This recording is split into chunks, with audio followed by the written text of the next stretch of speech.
Welcome everyone to episode 2 of the Worship Project podcast. We're so glad that you're joining us for this episode, which is the second in our series that we are recording. And if you missed our episode last time, we explored the big question of what is worship.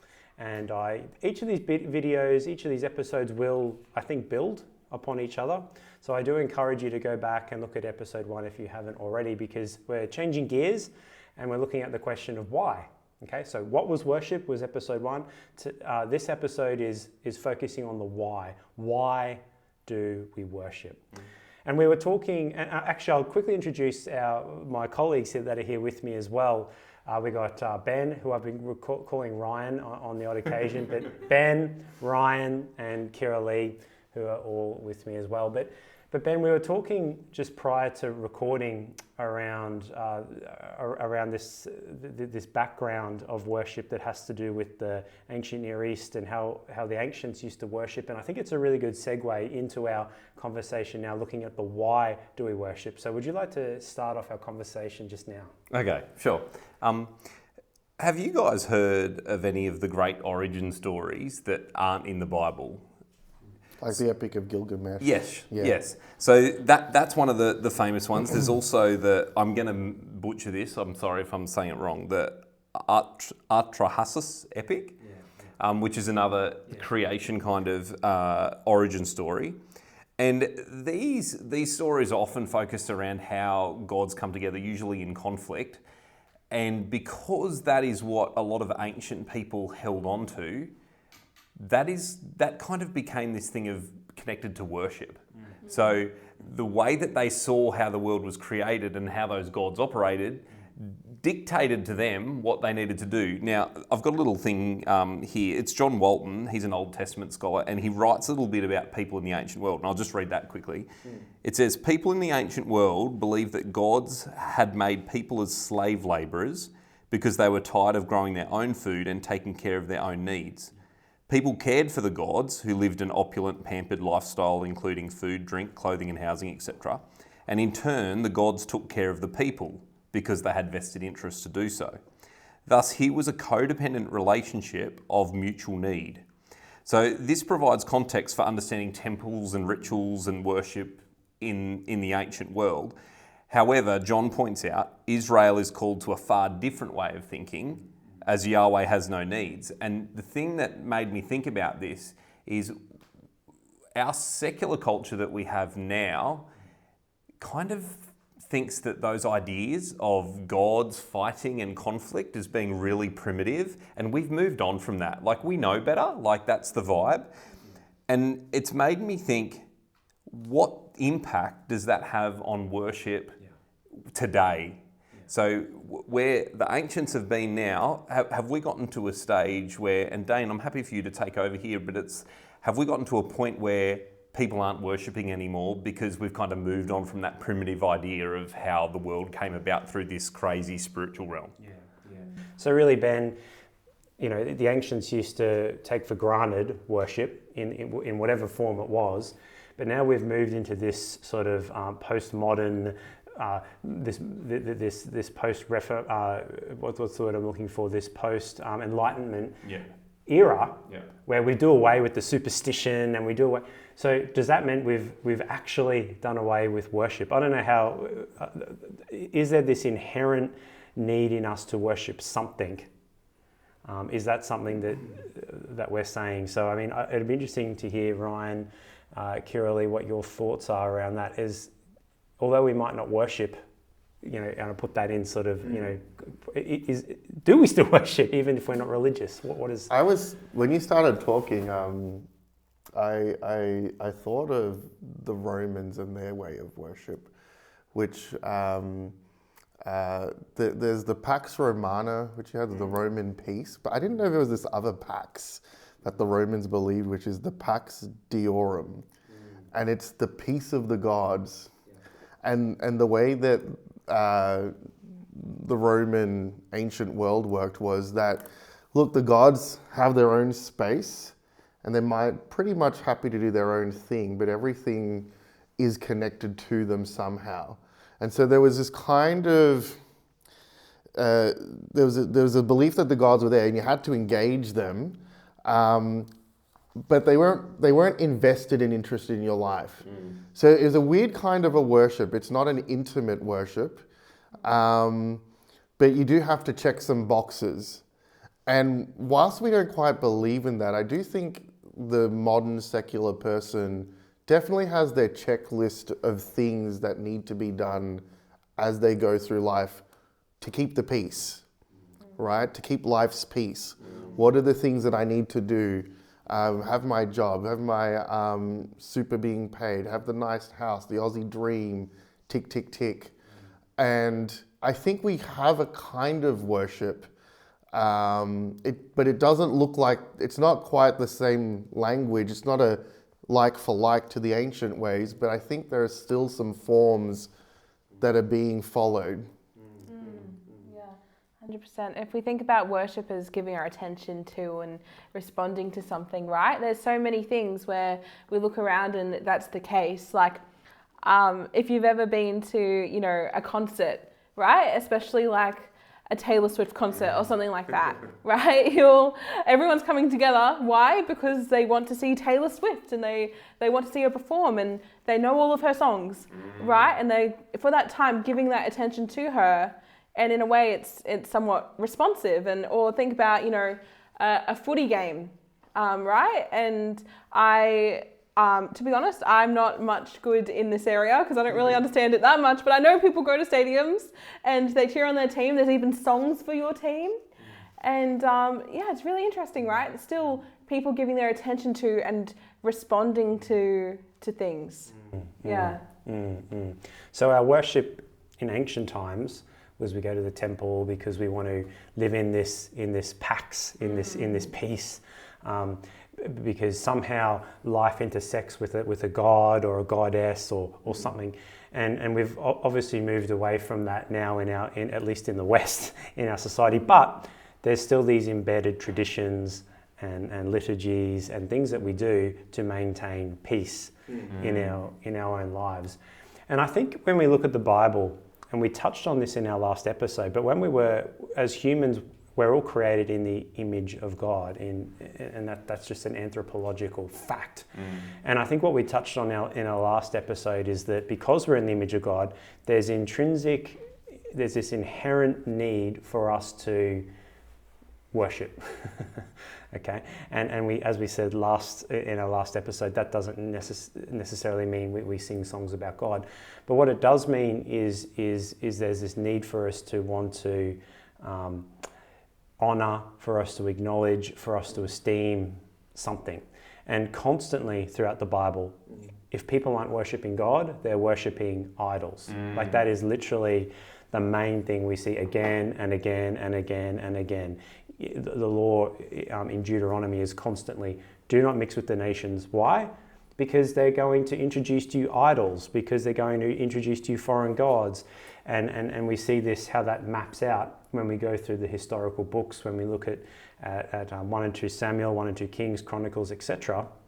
It's this idol worship that's constantly. So in asking that question, why should I worship? It's almost like the default position of humans is to do that. Yeah, exactly. And so here we are today. We're not worshipping little figurines or burning incense here in the West, but are we worshipping our football teams? Are we worshipping our pop stars? This is the question, right? So we kind of went on this train of thought, exploring this idea of are people still, regardless of their faith, are they still worshipping? And I think what the sense that I'm getting is that yes, we are all worshipping something. And so we've touched on a few of those things: football teams, pop stars, etc. But is there anything else that comes to your mind, even if you're reflecting on your own experience? What other things might we want to worship? You talked about idolatry just before, and I think, again, that's one of the things that can be considered primitive. But we actually have idols in our modern context right now. Like it's very easy. Like, one of those We have Australian Idol, for goodness sake, back in the day for the people where you'd go and compete to be a pop star. But there's other things that come into our place like money or career, and how we put that up on a pedestal and we look for our career to actually kind of meet the needs that really we need a deity to meet. And usually when we put our hope and trust in something like career, it falls short. Or if it falls short, that just drives us to push even harder into it and to work even harder. And I think what ends up happening is, and for me, I think there's a distinct link to worship, because sacrifice is part of that. So in the ancient times, and we talked about through the Bible, sacrifice was a part of the worship process. But in our modern day, we still sacrifice now, and that's what makes me think we're actually worshipping some of these things. So it could be like money, it could be career, it could even be body image. That's you've got to look a certain way, and then we fall into this trap of once you get there, you're going to be all that. But the problem is no one ever gets there. No one has enough money. No one gets enough success. No one has enough power. Yeah. Anything else to add there, Ryan or Kira? I think we've given a good overview in coming back to that question. Well, why do we worship? Well, because it's intrinsic to who we are as people. We can't not worship. we all worship something. The question is, to whom are you going to direct your worship? Because our definition of worship in our last episode was worship is about being intentionally aware of God and responding to God. But what we're saying now is, well, technically you could be aware of your pop star and respond to and that's so that's kind of what we're saying, right? I think in the terms challenge of the why. today is, like, I agree 100% with everything we've just been said.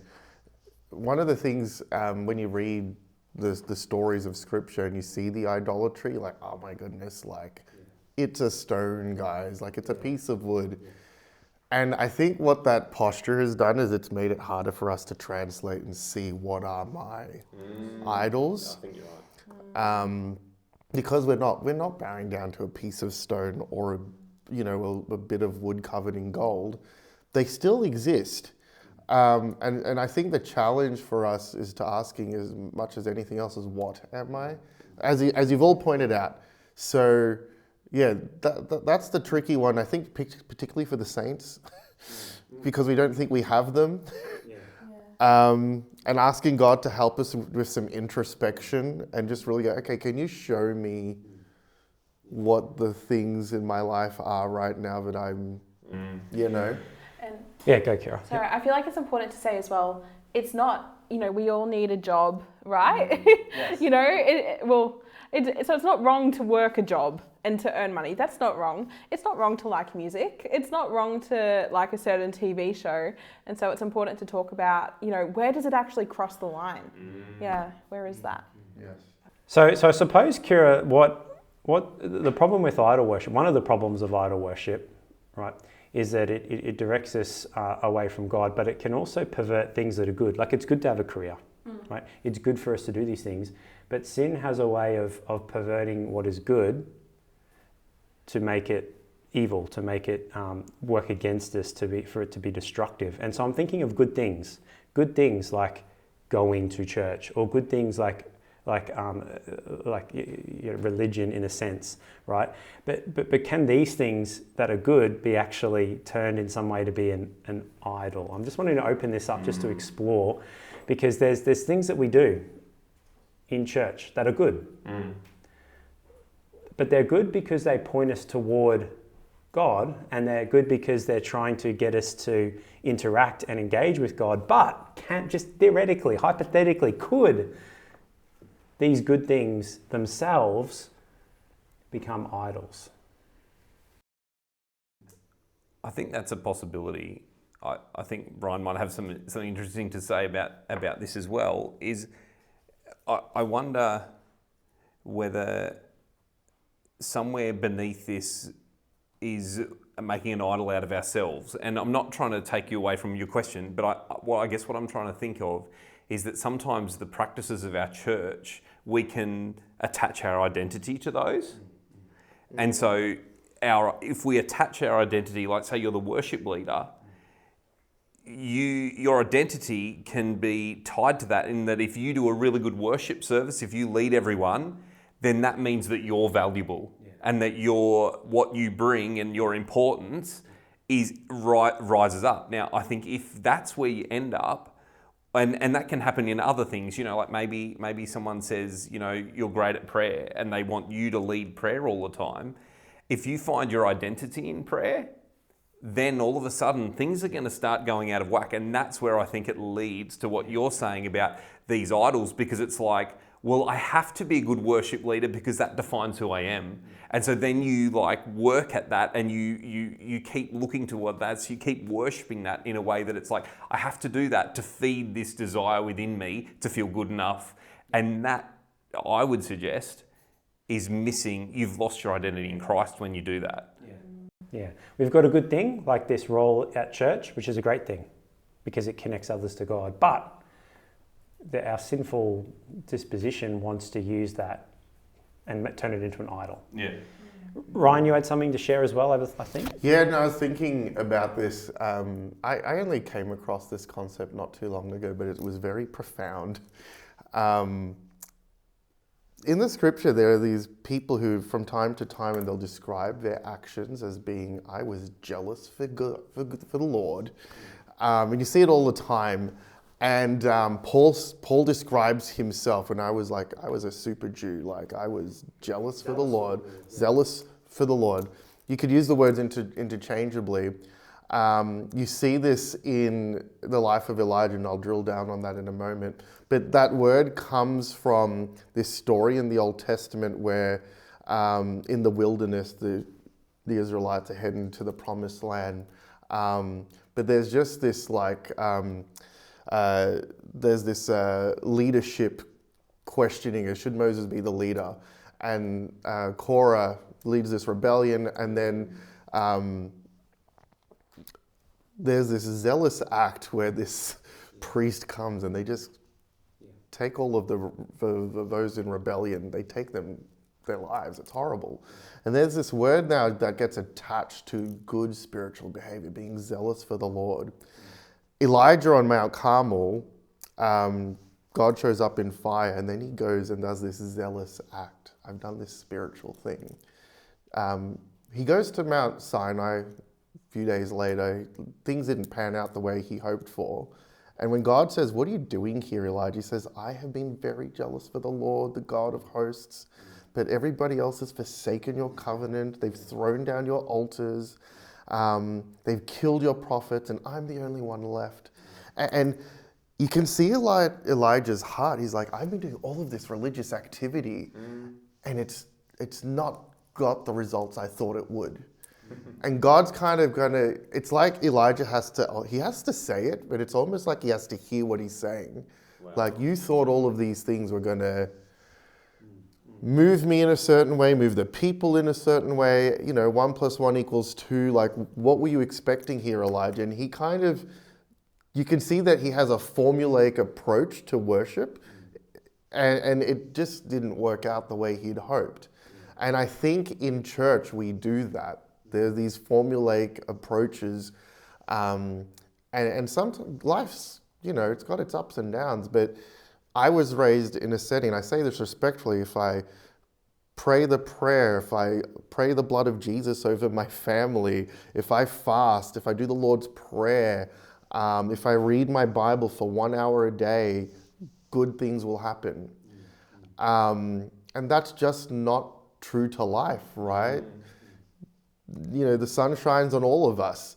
The scripture says. So I think we need to wrestle with, sometimes we worship in this formulaic way, expecting now God must do all of these things. And there we go.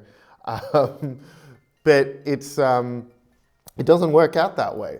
So we need to wrestle with that a little bit more and appreciate that God our worship does not control God the way we think it does.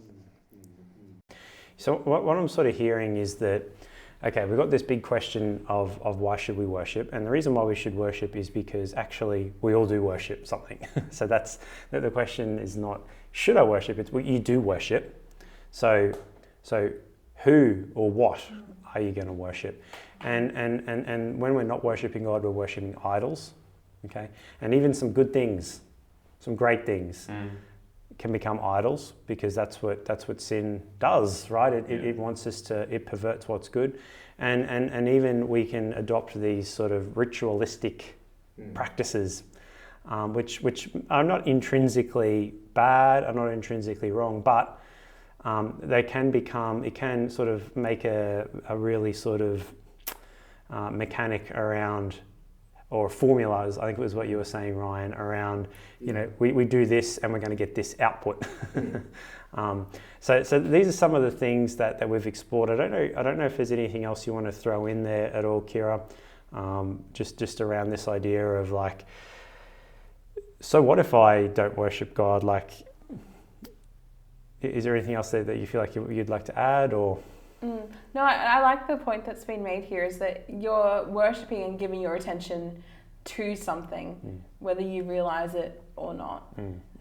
Yeah, exactly. And I want to, I mean, we live in an individualistic society where it's kind of like, what's in it for me? If I'm going to sign up to this worship thing, okay, maybe whether I like it or not, I have signed up to it. But if I want to sign up to the worshiping God thing, because actually, like if we're to be honest, if we're to be super, super real, in a Western society, there's a sense in which I can get up, work my job, raise my family, and everything's great. You know, there's a sense in which we can do that. We have that luxury in our Western society. So if I've got my consumeristic, individualistic hat on, and I'm saying, Ben, Ryan, Kira, convince me, why should I worship? Or in other words, what's the benefit that I get from this? Because I want to know before I sign up to it. I wonder how we would explore and unpack that. Do we benefit from worship? Yeah, worship, you know, it brings us to the transcendent, which is this higher realm. And I think that when we worship God, that leads us into awe. And we're actually wired to feel awe. It's actually a field of study, right? People who, seriously, there's been studies that have chronicled that people who go out and spend some time around some trees, some really big eucalyptus trees, when they come back from that, they're more likely to pick up a pen for somebody who's dropped it. Wow. Seriously, like being in awe makes us nicer people. And this is, you know, it's interesting to think about. And so awe is actually good for us. And when we look to that, I think, well, we're wired for it. And I think one of the easiest ways to get that is that awe for God. Yeah. Like, I know none of us here are scientists or anything like that, but I wonder if there is a link there around like this neuroplasticity, brain, conditioning the brain to, as we connect with God, does that translate? I don't know if you have anything to share around that, Ryan, around. No, it's something that I've thought through a bit in my own life, just even on a personal level. Now I have kids, and I'm watching what they take in and how it like impacts who they are becoming. I can really easily just see from an observational perspective that my kids are becoming like the things they take in, for better or for worse. Does that mean I need to now like get the Bible in? I probably need to be more mindful about that. But yeah, I think there's a lot to say about that science is unpacking about the way our minds are shaped as we look at something. And so the question is, what are we looking? We've said already we are all worshippers. But yeah, I think we've been designed on a fundamental level to look at God, like you've said, something that's bigger, something that's awe-inspiring. And I'm not a scientist, but I believe that it's God's designed us to have some kind of impact on a deeper level. When we look at Him or the things of God, maybe His creation, we read something inspiring in Scripture, we have a moment with Him in quiet contemplation, in prayer, it does something for the soul that just elevates us as people. And I see that in my own kids. It's crazy to sort of see it. I've got an 8-year-old, a 6-year-old, and a 2-year-old. And I we're here to talk about worship, but I can see the moments where, I drill down, okay, I really want to make family worship a priority and reflecting on what God's been doing, or that walk we took together. What did you see? What did you know? What does that tell you about God? It changes my kids. Maybe not instantly, but I can see that there's something going on inside of them. And I'm realizing, man, our world is not wired at the moment to lead us there. It really wants to pull us in another direction. And so as a parent now, I've been starting to stress, I'm like, man, what are those inputs in my kids' lives? And I dare say the majority of the things that are targeted at my kids are not designed to bring them into this awe and this reverence. When I say reverence, but the person of God and how big He is. Our world is not wanting to take our children there, or us for that matter. So worship has this therapeutic benefit for us as we engage in it, because we're connecting with this transcendent. But anything else you'd like to add on to that, Ben, in terms of how we as people might benefit? Yeah, I think there's lots of different things that can contribute to that, and it's hard to drill down. If you'll indulge me just for a moment, as I was thinking about Ryan talking about neuroplasticity and how that impacts us in the way that we see God, there was a time in my life where I had this 45-minute commute or something like this, and I got in this habit that every morning of that commute I would listen to this preacher, and I'd found this preacher who was super gospel centered and would always he was really good at looking at the secular world and seeing how that interrelates with God and Christianity. And so I was immersing myself in this every single morning, and this is where for me the neuroplasticity starts to come in. So I was strengthening these pathways in my brain to think about life through a gospel lens. And then I found that there were things that were not part of my devotional learning time that I would start to see the gospel in. So sometimes that would be a pop song. And so I'd be listening to this pop song and, the lyrics would indicate, if only I found the love of my life, everything would be sorted.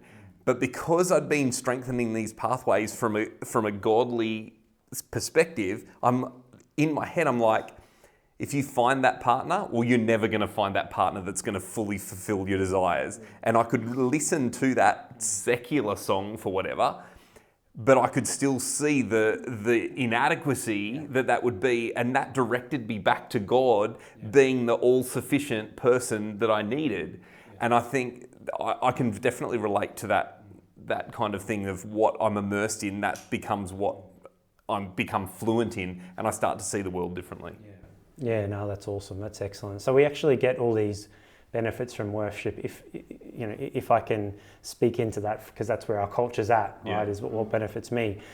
But if I can change gears ever so slightly and just put this question out there just as a bit of a teaser, is it right to say, or is it fair, is there any truth in saying God benefits from our worship? I just want to put that out there as a thought experiment. Does God benefit from our worship at all?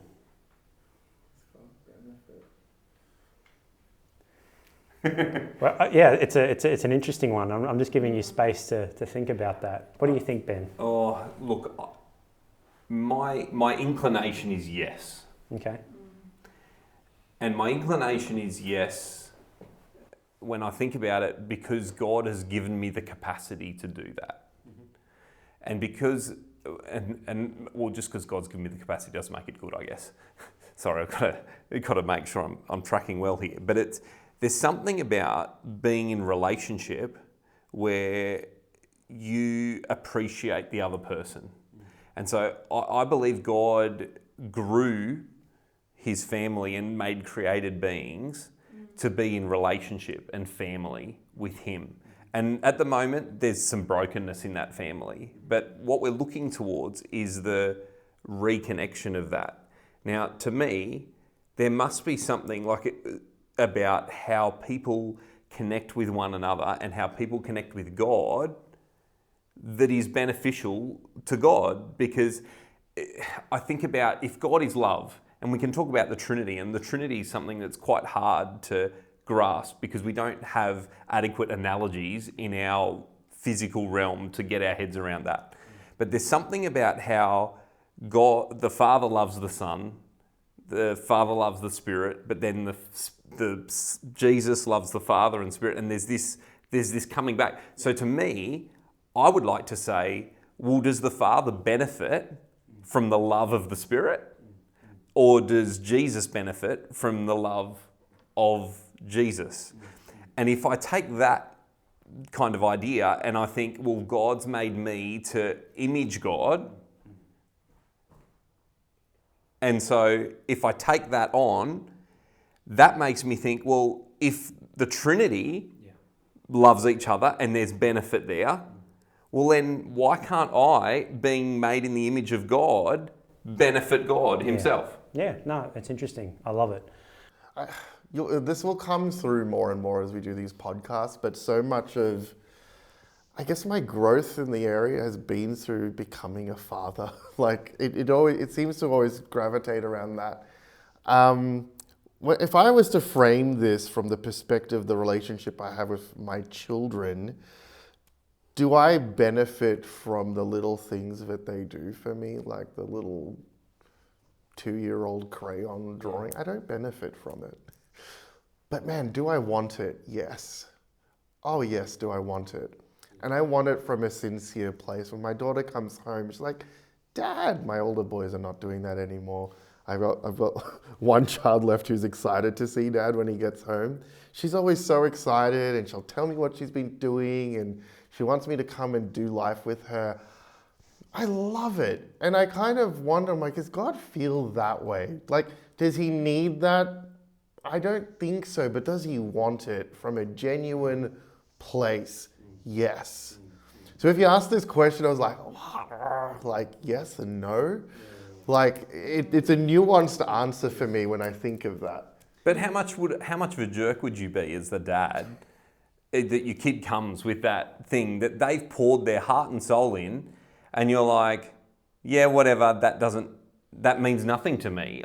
To me, that would be an absolute shameful part of your character to respond as a loving father that way. So I think that's where I go again with God and going, hang on a minute, I think God's character is so good that he would appreciate that in truth, not in a facade, not in a fake way of like, yeah, I'm pretending I like this. I think he would, as a father, I think you know what's behind it. You know the love that is there, that's within your child, and even though the gift that they've offered is somewhat meaningless, it's not meaningless because it's your child and it's a representation of their heart. Dayne, I want to know what your thoughts. This was a very good question. I feel like there's something under there. Yeah, look, I'll give my 2 cents, and I've got the benefit of being able to just reflect on what you're saying and kind of go, yeah, interesting. I wonder what I would say against that. And I actually want to go back to where we started within the context of the ancient world, because, and even in some Eastern religions in our society now, there's this sense that there's this teaching that, God is the tree, pantheism or panentheism, that God he's not separate or other than creation, but he is somehow embedded in creation. And so therefore there's this direct, God is directly impacted by precisely everything that we do. And we don't, as Christians, we don't affirm that because we're not pantheists, we're not panentheists. And my mind actually goes to when Paul is dialoguing with some of the philosophies of the ancient world or of the first century, where in Acts 17 in the Areopagus, which is this which is this place in Athens, he actually explicitly tells us that the God who made the world and everything in it, and this is verse 24 in Acts 17, he's the Lord of heavens and does not live in temples built by human hands, and he is not served by human hands, right? And so on it goes, but we're getting this sense that that God's not like these other little g gods who are part of this cosmos, but God is other, and God is outside this cosmos. So I think when we say does God benefit, I think where we hesitate a little bit around that is because we're very, very careful to not say that we impact God in that pantheistic sense that God is. But on the other hand, we don't want to completely dismiss it, because actually the way God set up this creation with Adam and Eve, with their vocation, which we spoke about in our last episode, God set up this creation in such a way that his image bearers would serve this function of stewarding the praises of God to creation, but then reflecting the praises of creation back toward God. Adam and Eve are created as like the first priests, if you want to call it that. This priestly duty of being these intermediaries between the transcendent God and his creation. But of course, as we touched on in our episode, we terribly failed at that. And what creation has been yearning for is for God's image bearers to be reinstated so that all creation can receive and the blessings of God, and that God can, in this sense, receive the praises of creation. Not that God needs it, because I think there's two concepts here, right? God has this intrinsic glory, that intrinsic to God's character is that he is sovereign, he's all knowing, he's all powerful. That just is, right? But I think the way God set up this world is that there's also this kind of ascribed glory. There's this glory that doesn't necessarily add to God's glory, but there's this glory that God wants to receive by virtue of the way that he set everything up. And I think this is what exactly happens with Jesus, is that Jesus pops up, and Jesus is the true human, the true image bearer. And Jesus is totally in this constant posture of worshipping God, and God delights in that. This is my beloved Son with whom I am well pleased. Why? Because Jesus is acting out that function that we all failed at. Yeah, I love that. And the good news, this is the gospel. The good news is that we now have the Holy Spirit who transforms us more and more into the image of Christ. Yeah. So that we can become true worshippers, so that we can be reinstated to that place where we were originally created to be. Okay, so in a sense, I would argue that this whole salvation journey that we're on is precisely to recover this vocation of worship, which is to the glory of God. And so at the end of the day, God just doesn't have his Son worshipping. God gets all creation ultimately, but us included, worshipping him. And you can't read Revelation and not come away with this sense that God gets glory at the end of the day because of everything that's happened. And so, I mean, they're the two kind of things that I wanted to bring in to this conversation in trying to answer that. And I know that I've just shared a lot. No, it's good. But that's what I get from reflecting on this, and this is what brews in my mind. So one of the things I'm so glad you've mentioned that, because I've had this thought, but it's sort of what you've shared, Dayne's just added on to that.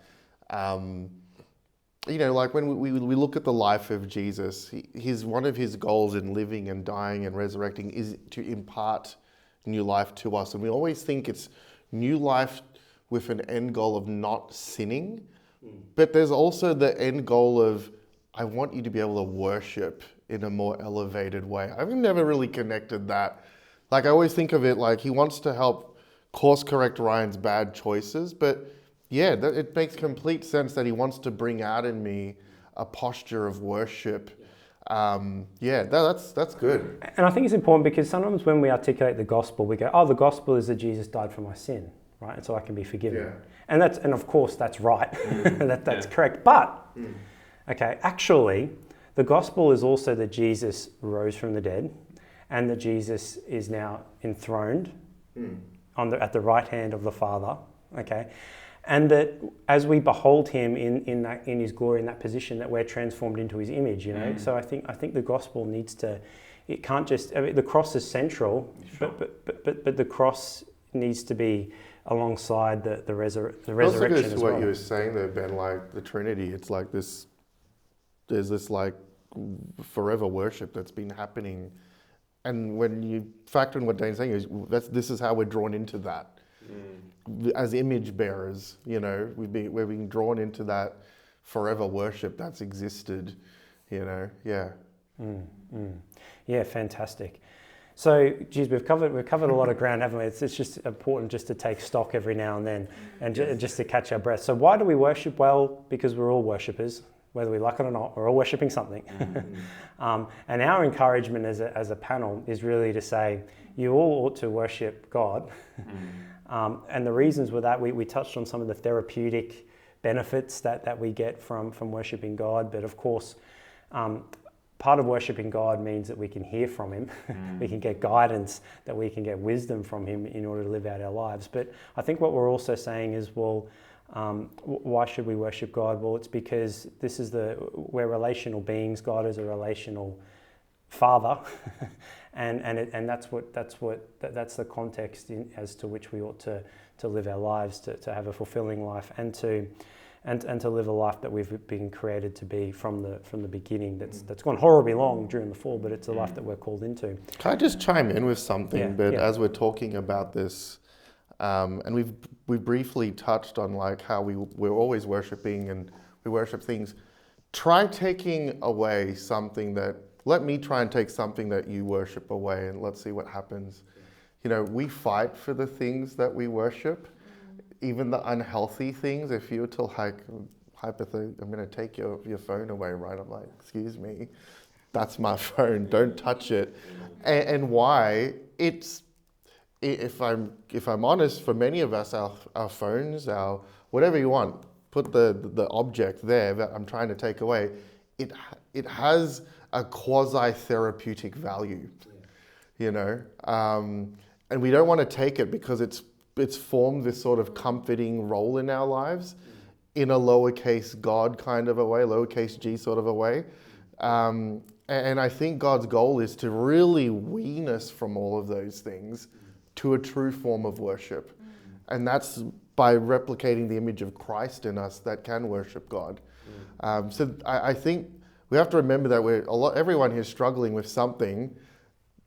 When I mentioned that, maybe you knew the thing that came into your mind. You didn't have to say what it is.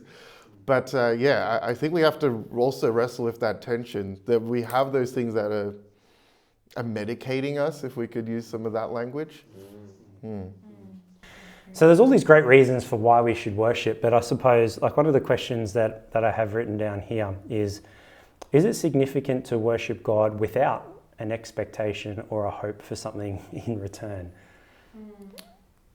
So our original question was in the context of our consumeristic, individualistic world, that what's in it for me? But if we can just step out of that for a second, right? Is it significant? Is it possible? I don't know, to have this posture where we just worship with no strings attached? Yeah, I think that's something that we need to ask God to help us with, right? Because in our consumeristic society where we're so used to just, you know, working in this transactional mindset where, you know, I give you money, you give me this, or I do something for you, you do something for me. The thought of just, you know, worshipping God without the expectation of anything in return, without treating him like, you know, in a way, a Santa Claus, where we just worship him and talk to him when we want something, is actually very anti what our culture is telling us to do, right? And the way that we operate. But I think it is possible, because I think that God will help us with doing that. And as we develop a stronger and stronger relationship with him, I think that it'll just become more and more natural to do that. Yeah, no, I love that, Kira. Ryan and Ben, any thoughts, or has Kira summed that up pretty well? I wonder whether there's some relationship between compartmentalizing something for worship and our expectation for getting something out. So if you think about, you prioritize going to the gym, and so you put the gym in your calendar and you go and you work out, you expect that after working out for an hour, you're going to look better, or you're going to feel better, or something like that. And so I wonder, if there's a trap that if we restrict worship to being something that happens on a Sabbath morning that we go to, do we kind of confirm that consumeristic idea that, okay, this is where we're going, this is the time that we're setting aside for it, now we want something out of it? Whereas the conversation that we've been having so far is this shift, I think, and you correct me if I'm wrong, but I think the conversation we've been having is about widening our perspective of what worship is. And I wonder if that helps us to stay clear of that trap of going, okay, so because I'm doing this, I'm going to get this. Whereas if worship becomes a way of living and a way of being, I wonder whether that helps us avoid, okay, well, this is just life. Do I expect something for just living? Do I expect something for brushing my teeth? Do I expect something from taking my kids to school? It's like, maybe there's a link there. Yeah, well, Ben, look, I think what you've really tapped into there is you're tapping into the way our society has really conditioned us in this consumeristic sense, where it's this reward system, it's this marketing system that we're all, to some extent, a victim of. Like you said there, like, oh, we should brush our teeth with the expectation of nothing, but really, the Colgate ads tell us that no, you brush your teeth so that you don't get cavities or whatever the case may be. So we live in this secular world that wants to have distance to the sacred, and there's many reasons why that's actually a good thing, right? But there's a sense in which that's maybe not a helpful way, particularly when it comes to framing the discussion around worship, because when we look at the Bible, when we look at the ancient world, there is no such thing as secular, because there's far more of an overlap. There's far more of a parallel. When you walked down the first century Rome, when you walk down first century Ephesus, when you walk down first century Jerusalem, specifically in the pagan world, there's idols, there's shrines to Aphrodite, to Zeus, to whoever, and then there's these trade guilds that are set up that you acknowledge this deity, that like it's religion is part of the fabric of what we do in our everyday lives. But we miss that a little bit when it comes to our society, because we go, oh no, worship is that thing that we do between 11 a.m. to 12, but then when we're outside of that, then we're outside of holy time, we're outside of a holy place. So therefore, we can't really be worshipping. So I suppose where I'm trying to steer this and where I want us to spend a bit of time now is just reflecting really upon this secular, spiritual, or this secular and this sacred divide that we have, and what that might mean for how we approach worship. It's as you're talking about this, and you're describing that ancient, everything was just all pervasive. It made me think of a trip I took to Nepal. I've never been to India, but I've been to Nepal. And what I was fascinated when I went to Kathmandu was how you could see that Hinduism was soaked in everything in that city. Every other corner there was a little shrine, and maybe beyond that there was a big shrine, but you were never too far from the religious. If you were to go into shops and restaurants, you will see little shrines to gods. And there was almost this sense that, man, I just felt thick. And as a Christian, it felt very heavy on me. I was like, wow, this is like, this culture is inextricably connected with Hinduism. Western thinkers, our culture is not set up like that. And there's a lot of evidence to suggest that when we compartmentalize, it actually damages us on a psychological level. And I've not read anybody who's looked at the way we compartmentalize the sacred and the secular, but I kind of wonder if that does damage to us when we sort of treat Sabbath, sunset to sunset, now I'm going to do my thing. What does that do to us when we're sort of living, I must be holy, quote unquote, in these 24 hours. The rest of the week I can let it slide. Like, what impact does that have on us? Are we living a duplicitous lifestyle? Like, I'm just thinking aloud right here. But go, Kira-Leigh. I think it can become, it's almost like you could get two selves, right? The one where I'm buddies with God, and the one where I'm just doing my thing and I'm living my life the way that I want to live my life, right? But that's, I think that what you're getting to, is that unhealthy? I think it's got to be, it's like you're living a double life. When, the ancients, they didn't have an idea of anything, there being any divide. When you woke up, you were with God. When you were at work, you were with God. When you're at home, you're with God. When you're sleeping, you're with God. And so maybe that's a healthier perspective to take. Yeah.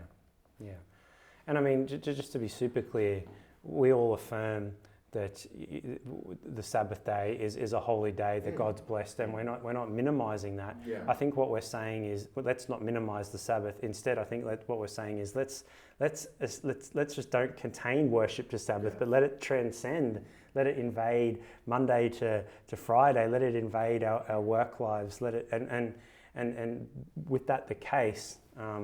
What picture of worship are we getting? Is there anything you wanted to add to that, Ben, at all? Because I just noticed that... Not right now. I lost my thought. Sorry.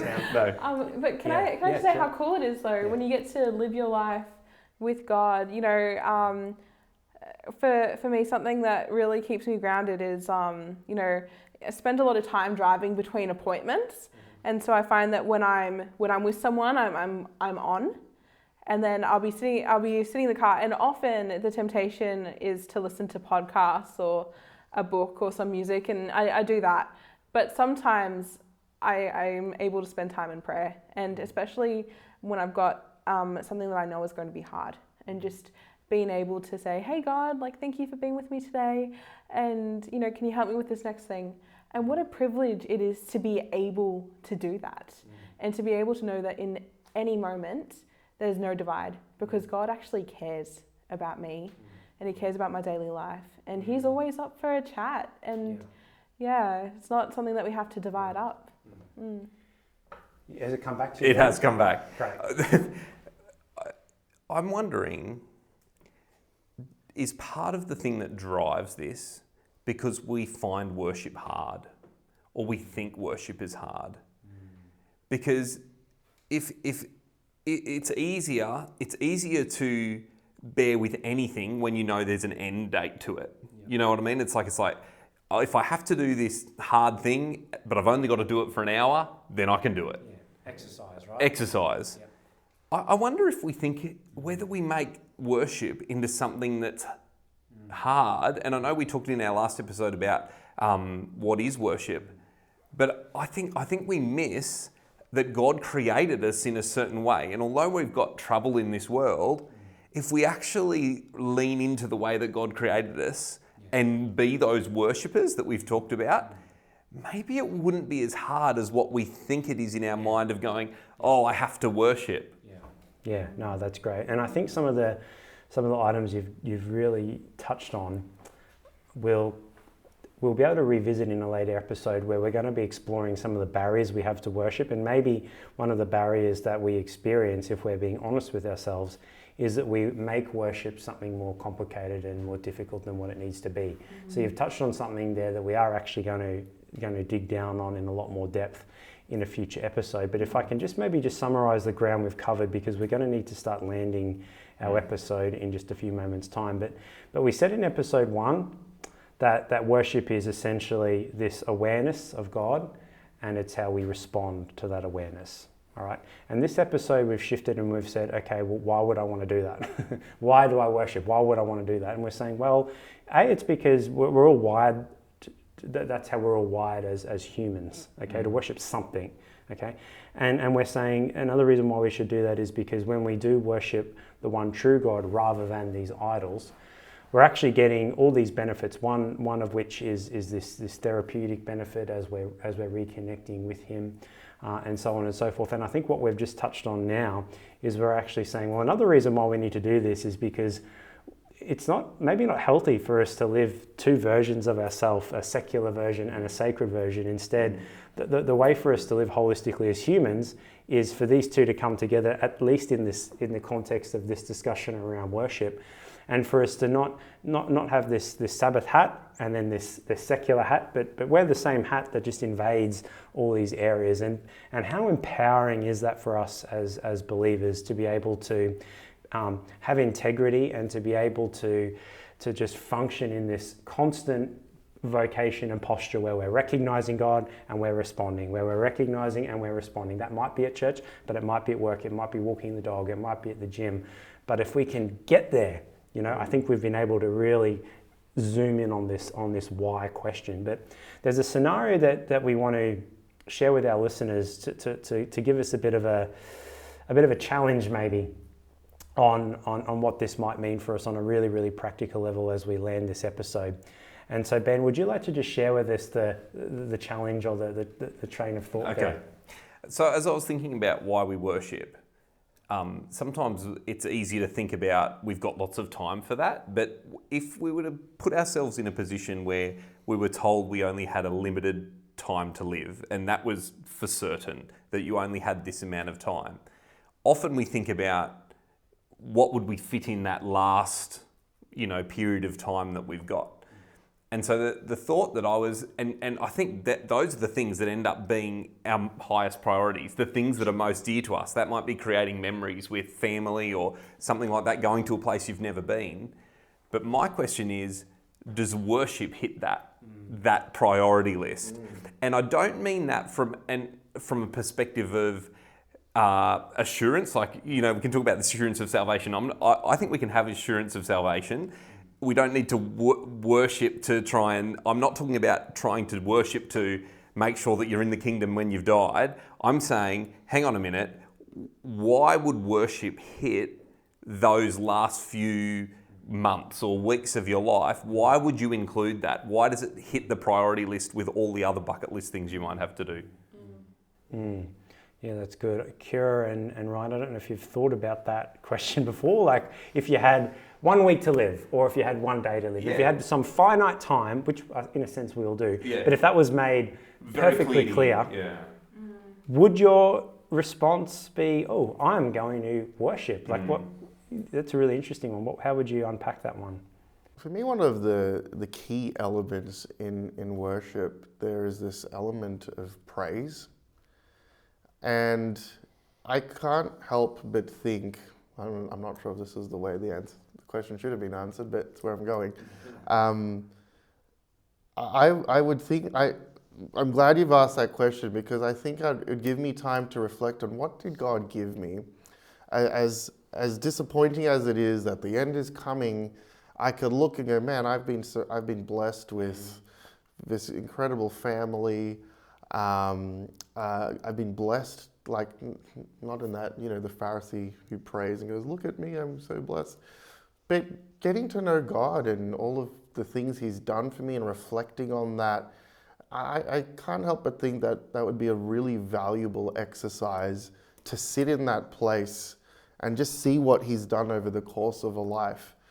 So for me, worship is very much an element of praise and thanksgiving. I would need to sit a little bit longer in this question to give a deeper answer than that, but that's something that comes initially to my mind, just that posture of being thankful. Yeah, I think for me, it would become even more important, right? And I love that, developing a posture of praise and being thankful. But I think also being able to... if someone told me I was going to die in a year, I'd get a little bit worried, to be honest, what's going on. And being able to hand that on over to God and to lean on Him, to cast my worries and stresses on Him and to continue to worship through that is fantastic. And I've heard of stories before of people who've said, about, normally it's about elderly people who are close to passing away, that they are just so close to God that when they get to heaven, they're not going to know the difference. And I think that's such a goal to have, just to be so close to God that, after you die, the next thing you know is Jesus coming back in heaven, and just to be in such a close relationship with Him that you're like, this is natural. This is the next step. I mean, Ben, there's a temptation, like the question is, would you worship if you knew you had one day to live, right? There's a temptation to respond to that question of going, or thinking, as you're thinking through that question, there's a temptation to go, would I put on music and sing hymns? Would I put on music and listen? Or would I pray? But this is sort of what we're trying to move away from, right? Yeah. Because we're just saying that, well, worship is that, but worship's actually so much more than that, right? Yeah. So would I want to, if I knew I had a day to live, just turn on my worship playlist and just sit in the car and worship? Yeah. If I'm honest, no, I don't think I would do that. But that doesn't mean to say that whatever I do end up doing wouldn't be worship. That's right. Okay? Yeah. Because when I look at this question in Scripture, in John 13, the Bible tells us Jesus knew that the hour had come for him to leave this world. In other words, Jesus knows he's got 1 hour left to live. Yeah. Okay? And I'm convinced that Jesus lived his whole life in constant worship. Okay? So what does Jesus do as an act of worship, knowing that he has 1 hour left to live? Well, we continue to read that Jesus got up from the meal, took off his outer clothing, wrapped a towel around his waist, he poured water into a basin and began to wash his disciples' feet. I would say Jesus' last hour, he prioritized worship. And what did that look like? It wasn't going to the temple and offering a sacrifice. Yeah. What did that look like? It looked like washing his disciples' feet. Come on. So what would, as an act of worship, what do we do? Maybe it looks like visiting our family. Maybe it looks like visiting, whatever it is. Yeah. And the point of what we're saying, team, in this whole podcast is we need to move away from worship being this to this holistic posture, this inward disposition. And I would love to think that I would model my life in my last hour after Jesus, but that's what Jesus did, and that's how Jesus worshipped. And I think that's incredible. And if that doesn't inspire us to go out there, then I don't know what will. So I'm down to live. I'm going to serve you. I'll wash your feet. Oh man. So everyone, look, thank you so much for joining episode 2 of our podcast series, Why Worship? We're going to join you again in our next episode, where we're going to be looking specifically at the differences between corporate worship and personal worship. So it's going to probably it's going to get quite practical, I think. And we're looking forward to having you join us then. So thank you for tuning in for now, and God bless you as you go about the rest of your day.